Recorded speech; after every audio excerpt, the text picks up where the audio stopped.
अस्सलाम वालेकुम, मैं हूँ सबीरा और आज हम बनाएंगे सूजी का मज़ेदार सा हलवा दूध में, जो कि बहुत मज़ेदार बनेगा। बस इसमें इंग्रेडिएंट्स की मेजरमेंट का ख़ास ख्याल रखना होता है। तो आज मैं बताऊंगी आपकी एग्जैक्ट मेजरमेंट क्या है, तो वीडियो को एंड तक देखिएगा। तो चलिए फिर शुरू करते हैं। इसमें जो ख़ास बात है वो ये कि जिस कप से आप एक चीज़ को मेजर करेंगे उसी से आपने सारी चीज़ों को करना है। तो जिसके लिए मैंने ये जो कप दिखा रही हूँ, घी ले लिया है 2 कप। बस इसी कप से मैं सूजी भी लूँगी, इसीलिए मैंने इस कप से 2 कप घी ले लिया है। तो घी को थोड़ा गर्म होने देंगे। आप ऑयल में भी बना सकते हैं, मेरे पास देसी घी पड़ा था तो मैं उसमें बना रही हूँ। 4 इलायची डाल दी हैं। अब इनको हल्का सा हम गर्म करेंगे और फिर उसके बाद 2 कप सूजी वो मैंने डाल दी है। अब सूजी को हम भूनते रहेंगे, उस वक्त भूनेंगे जब तक कि इसकी खुशबू ना आने लगे और इसका हल्का सा कलर चेंज हो जाए। बहुत ज़्यादा कलर चेंज नहीं करना, अदरवाइज़ क्या होगा कि सूजी जल जाएगी। और फ्लेम मीडियम टू लो रखना है, हाई नहीं करना, वरना जल्दी जल्दी सूजी जो है वो अभी भुनी नहीं जाएगी और कलर उसका फ़ौरन से डार्क ब्राउन हो जाएगा। हमें डार्क ब्राउन नहीं करना, लाइट रखना है कलर। और इसको मसलसल चम्मच चलाते रहेंगे ताकि तमाम सूजी जो है वो हर तरफ से लाइट ब्राउन हो जाए।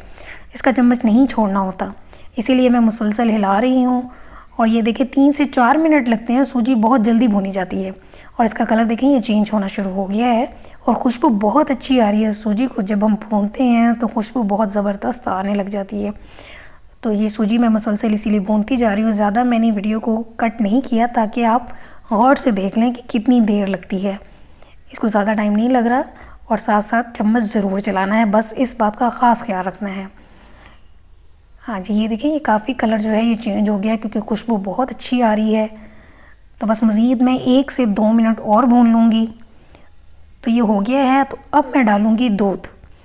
2 कप सूजी के लिए मैं दूध डालूँगी 3 गिलास, लेकिन एक साथ सारा दूध नहीं डालना।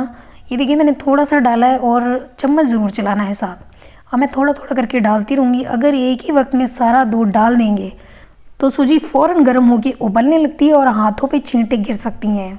इसलिए लो फ्लेम कर लेना है दूध डालने से पहले और उसे जो है वो थोड़ा थोड़ा करके डालना है। तो ये देखिए मैं स्लो डाल रही हूँ। पहले 1 गिलास डाला है, उसे साथ साथ मिक्स करती जा रही हूँ और फिर मैं दूसरा गिलास डालूँगी और इसी तरह मैं तीसरा भी डाल दूँगी। तो 3 गिलास मैंने टोटल डाले थे 2 कप सूजी में।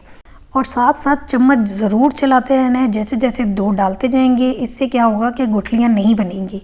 अगर हम चम्मच नहीं चलाएंगे तो हलवे में वो गुठलियाँ सी बन जाती हैं जो बिल्कुल भी अच्छी नहीं लगती। और फ्लेम यहाँ पे लो होना चाहिए ताकि सूजी जो है वो पक भी जाए। अगर फ्लेम हाई होगा तो वो जल्दी से गाढ़ी हो जाएगी और कच्ची रह जाएगी सूजी। तो ये देखिए मैं इसलिए मुसलसल जो है वो चम्मच चलाती जा रही हूँ और फ्लेम मेरा लो ही है। तो ये देखिए गाढ़ी भी होना शुरू हो गई है, साथ साथ पक रही है। अगर आपको हलवा जो है वो पतला रखना है तो फिर आप 4 गिलास भी डाल सकते हैं, लेकिन इतनी कंसिस्टेंसी परफेक्ट होती है इसलिए 2 कप में 3 गिलास बिल्कुल परफेक्ट रहते हैं। और इसी वक्त जब देखें थोड़ा गाढ़ा हो जाए तो चीनी भी डाल देनी है साथ ही। अब चीनी कितनी डालेंगे? 2 कप।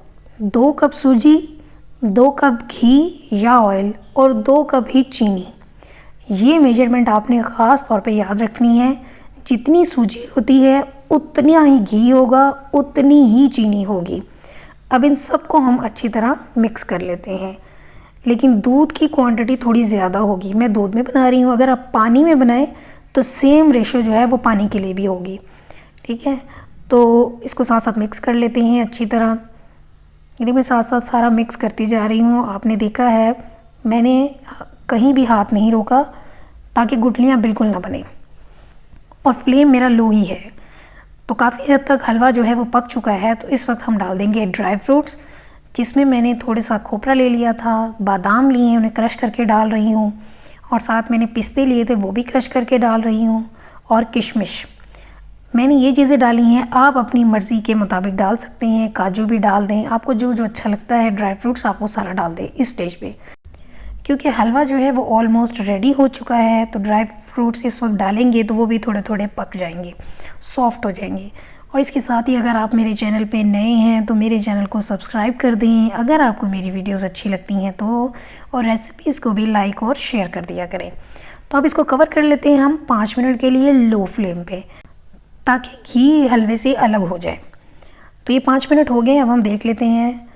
तो ये देखिए ज़रा कॉर्नर पे मुझे लग रहा है कि घी आ चुका है। ये देखिए, आप भी गौर से, हलवे ने कढ़ाई को छोड़ दिया है। जब हलवा इस तरह से बिल्कुल पैंदे से अलग हो जाए तो इसका ये मतलब होता है कि हलवा बिल्कुल रेडी हो चुका है, घी भी सेपरेट हो गया है।